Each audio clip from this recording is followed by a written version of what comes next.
Hello students. So today we are going to see a very important topic, resistors in series and parallel. So first you should know what is a resistor.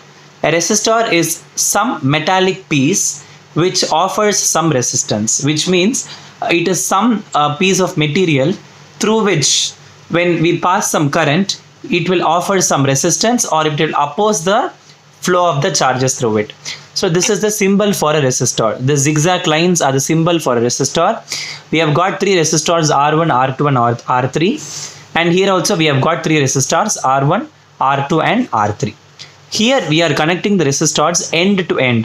That is the end of R1 is connected to the end, one end of R2 and so on and so forth. So that is what we have got. But whereas here the three resistors are connected to the same ends, as you can see.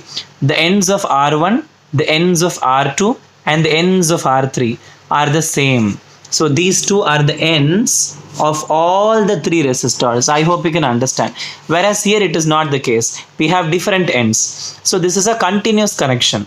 So current should flow through R1 and later through R2 and then through R3. Whereas here at this node or at this junction, the current just splits into the three sub parts or the wires. I hope you can understand this. So this is the difference in design of a series connection and a parallel connection.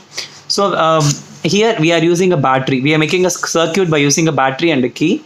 The battery will provide the necessary potential difference required to initiate the production of current. So current will flow in this direction. I am representing it using the symbol I.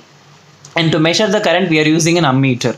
The ammeter is always connected in continuous connection. That is, it is always connected in series. I hope you can understand.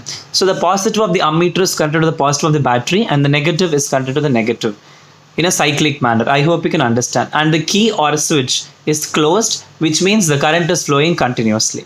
So this is how the circuit has been designed. And you have three resistances R1, R2 and R3, and to measure the individual potential difference. See, here we have a common current, isn't it? We have a common current I, because the current remains the same in a series connection. In a series connection, I remains the same. So this you have to know. But the potential difference will differ.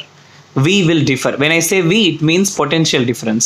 So because the same current is going to flow through R1, it is going to flow through R2, it is going to flow through R3 as well. So there is no deviation, there is no any parallel connection going on. So current will be the same. Whereas the potential difference will differ because potential difference always depends upon the ends of the wire. Here we have two different ends for R1, two different ends for R2 and two different ends for R3. Therefore, it will have different potential differences. So we use different voltmeters for R1, R2 and R3 to measure the individual potential differences. So here, and please understand, voltmeter should always be connected in parallel. So it is connected in as a separate wire. So for R1 we have V1, for this we have V2 and for this we have V3. I hope till this you can understand. Similarly, in resistors in parallel, we have used three resistors in parallel connection which have the same ends. When the ends are the same, then the potential difference will also be the same. Therefore, we are using only one voltmeter over here.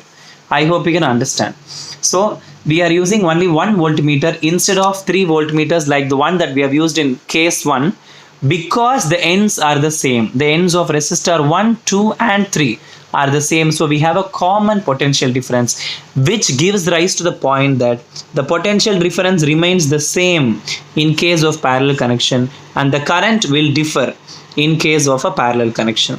So why does the current differ?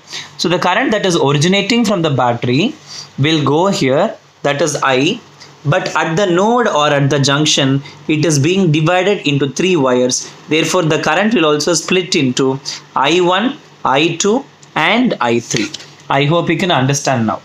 So there is no such separate wire going over here. That is why we have only I. But here we have I1, I2 and I3.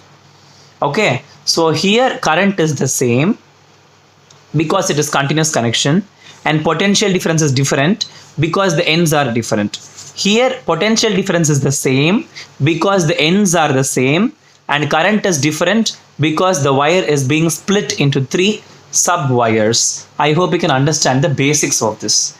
So now we are moving on to the derivation part. It's a very easy derivation. First, what you have to do, you have to take the part that differs. So here V is different, right? So the battery will provide a potential difference. That is V. That V is being split into V1 plus V2 plus V3 when it reaches the three resistors.